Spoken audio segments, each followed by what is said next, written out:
केंद्रीय अल्पसंख्याक मंत्री किरेन रिजिजू यांनी बुधवारी 2 एप्रिल रोजी लोकसभेत वक्फ सुधारणा विधेयक सादर केलं. या सुधारित विधेयकावर प्रदीर्घ चर्चा झाली आणि ते मंजूर झालं. या विधेयकाच्या बाजूने 288 तर विरोधात 232 मतं मिळाली. त्यामुळे हे विधेयक मंजूर झालं. आता ते राज्यसभेत मांडलं जाईल. विरोधी इंडिया आघाडीनं एक दिवस आधी म्हणजेच मंगळवारी 1 एप्रिलला बैठक घेत एकत्रितपणे या विधेयकाला विरोध करण्याचा निर्णय घेतला. तर भाजपानं मंगळवारी म्हणजेच 1 एप्रिल लोकसभेतील त्यांच्या खासदारांना व्हीप जारी करत बुधवारी 2 एप्रिलला सर्व खासदारांना लोकसभेत उपस्थित राहण्याच्या सूचना केल्या होत्या. भाजपाच्या नेतृत्वाखालील एनडीए आघाडी आणि विरोधी पक्षांची इंडिया आघाडी यांच्यात या विधेयकावरून एकमत नव्हतं. त्यामुळे संसदेत बहुमताच्या आधारे या विधेयकाचं भवितव्य ठरणार होतं. वक्फ सुधारणा विधेयकाबाबतच्या वादाबद्दल जाणून घेऊयात आजच्या या व्हिडिओमधून. नमस्कार, मी सनी आणि तुम्ही पाहताय दैनिक राज्य लोकतंत्र.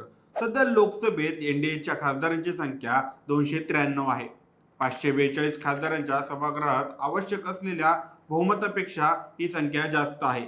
लोकसभेत बहुमतासाठी 272 खासदारांची आवश्यकता आहे. तर इंडिया आघाडीचे लोकसभेत 234 खासदार आहेत. 236 खासदार असलेल्या राज्यसभेत एनडीएचे जवळपास 126 खासदार आहेत. ही संख्या बहुमतासाठी पुरेशी आहे. यामध्ये 2 खासदार अपक्ष आहेत आणि सहनामनिर्देशित म्हणजे नॉन नॉमिनेटेड खासदार आहेत. ते सर्वसाधारणपणे सरकारला पाठिंबा देतात. भाजपाच्या नेतृत्वाखालील केंद्रात एनडीए सरकारनं वक्फ सुधारणा विधेयकाला आणला आहे. नितीश कुमार यांचा जेडीयू आणि चंद्रबाबू नायडू यांचा टीडीपी हे देखील एनडीएचे घटक पक्ष आहेत. या दोन्ही पक्षांनी विधेयकाला पाठिंबा देण्याची घोषणा केली आहे. एनडीए मधील एकनाथ शिंदेच्या शिवसेनेने आणि लोकजनशक्ती पार्टीनं म्हणजेच रामविलास यांच्या पार्टीनं देखील त्यांच्या खासदारांना 2 आणि 3 एप्रिलला संसदेत उपस्थित राहण्याचा आणि सरकारला पाठिंबा देण्याचा व्हीप जारी केला होता. इकॉनॉमिक टाइम्स या आर्थिक विषयांशी निगडीत वृत्तपत्रानुसार टीडीपीनं वक्फ सुधारणा विधेयकाला पाठिंबा देण्याची घोषणा केली आहे. मात्र टीडीपीचे खासदार लोकसभेत या विधेयकात काही बदल करण्याचा प्रस्ताव देणार आहेत. याशिवाय टीडीपीनं सरकारला हे विधेयक मागील कालावधीपासून लागू न करण्याचं आवाहन देखील केलं आहे. जेडीयूनं देखील या विधेयकाला पाठिंबा देण्याची घोषणा केली आहे. लोकसभेत जीडीपीचे 16 आणि जेडीयूचे 12 खासदार आहेत.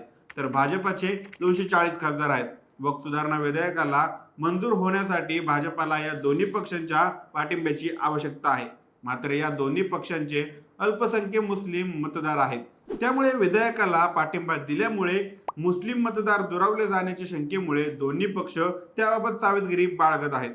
एमआयएमचे नेते आणि हैदराबादचे खासदार असदुद्दीन ओवेसी सुरुवातीपासूनच वक्फ सुधारणा विधेयकाविरोधात भूमिका घेत आलेले आहेत. ते एनडीएच्या घटक पक्षांच्या नेत्यांना देखील या विधेयकाला विरोध करण्याचं आवाहन करत आले आहेत.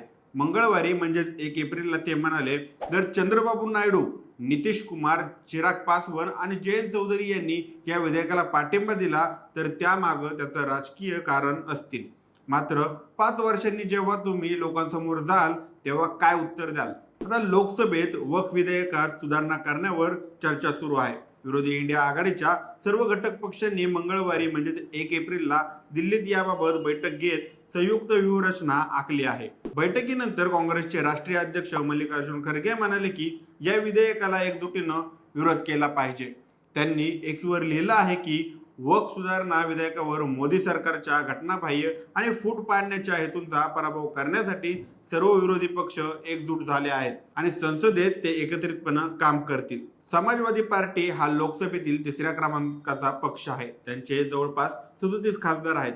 समाजवादी पार्टीनं व्हीप जारी करत त्यांच्या खासदारांना संसदेत उपस्थित राहण्याची आणि विधेयकावर इंडिया आघाडीला पाठिंबा देण्यासाठी सांगितलं आहे.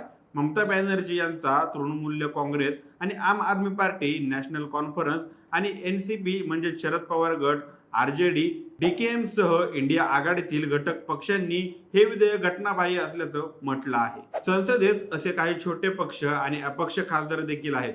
त्यांनी उघडपणे वक्फ सुधारणा विधेयकाला विरोध केला आहे. यामध्ये एमआयएमचे खासदार असदुद्दीन ओवेसी आणि बिहारमधील पूर्णियाचे खासदार पप्पू यादव यांचा देखील समावेश आहे. 22 मार्चला all India Muslim personal law बोर्डनं जंतर मंतरवर वक्फ सुधारणा विधेयकांविरोधात निदर्शन केलं होतं.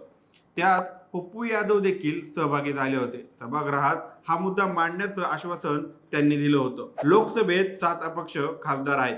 त्यामध्ये पूर्णियाचे खासदार राजेश रंजन उर्फ पप्पू यादव यांचाही समावेश आहे. पप्पू यादव यांनी यापूर्वी केलेल्या वक्तव्याकडे पाहिलं तर हे उघड आहे की ते वक्फ सुधारणा विधेयकाला विरोध करतील. तर महाराष्ट्रातील सांगलीचे खासदार विशाल प्रकाश बाबू पाटील अपक्ष आहेत. मात्र ते काँग्रेसकडून लोकसभा निवडणुकीत तिकीट न मिळाल्यामुळे अपक्ष म्हणून उभे राहिले होते. ते काँग्रेसबरोबरच जाण्याची शक्यता आहे.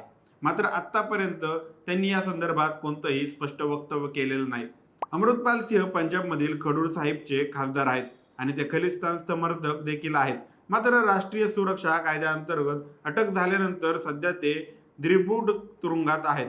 जम्मू काश्मीरमधील बारामुल्लाचे खासदार अब्दुल राशीद शेख देखील तुरुंगात आहेत.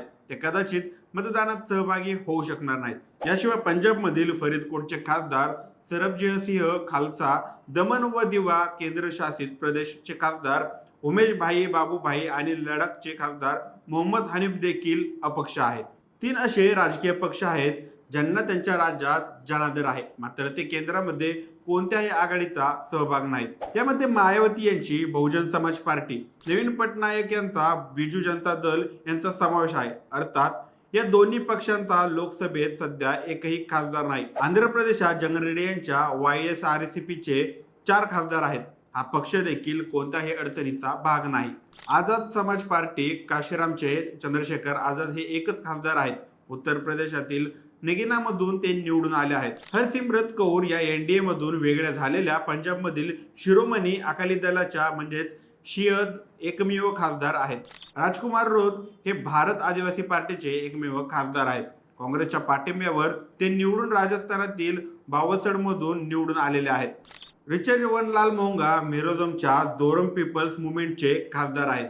तर doctor Ricky Andrews Jaisingh king हे मेघालयमधील व्हॉइस ऑफ द पीपल पार्टीचे एकमेव खासदार आहेत. वक्फ सुधारणा विधेयकाला गेल्या वर्षी म्हणजेच ऑगस्ट 2024 मध्ये सादर करण्यात आलं होतं. त्यानंतर हे विधेयक संयुक्त संसदीय समितीकडे पाठवण्यात आलं होतं. चर्चेच्या अनेक फेऱ्यानंतर या समितीनं अहवाल सादर केला होता. वक्फ सुधारणा विधेयकाला बाबतीत सर्वाधिक विरोध आहे तो सेंट्रल ऑफ कौन्सिल आणि वक्फ बोर्डाच्या बिगर मुस्लिम सदस्यांचा समावेश करण्यास. याशिवाय सरकारच्या ताब्यात असणाऱ्या वक्फ बोर्डाच्या मालमत्तेच्या दाव्यावर जिल्हाधिकाऱ्यांचा निर्णय अंतिम असेल आणि त्यांच्या अहवालाच्या आधारे ती मालमत्ता सरकार ताब्यात घेऊ शकतं. या विधेयकात वक्फ बोर्डाचा सर्वेचा अधिकार देखील जिल्हाधिकाऱ्याला देण्यात आलेला आहे. प्रस्तावित विधेयकात सेंट्रल वक्फ कौन्सिलमध्ये बिगर मुस्लिम सदस्य आणि 2 महिला सदस्य असणं बंधनकारक करण्यात आला आहे. त्याचबरोबर शिया आणि सुन्नी यांच्या व्यतिरिक्त बोहार आणि आगाखानींसाठी स्वतंत्र बोर्ड स्थापन करण्याचा मुद्दा देखील प्रस्तावित करण्यात आलेला आहे. या माहितीबद्दल आता तुमची काय मते आहेत आम्हाला कमेंट करून नक्की कळवा आणि जर राज्य लोकतंत्र चॅनलवर नवीन असाल तर चॅनलला नक्की सबस्क्राईब करा. धन्यवाद.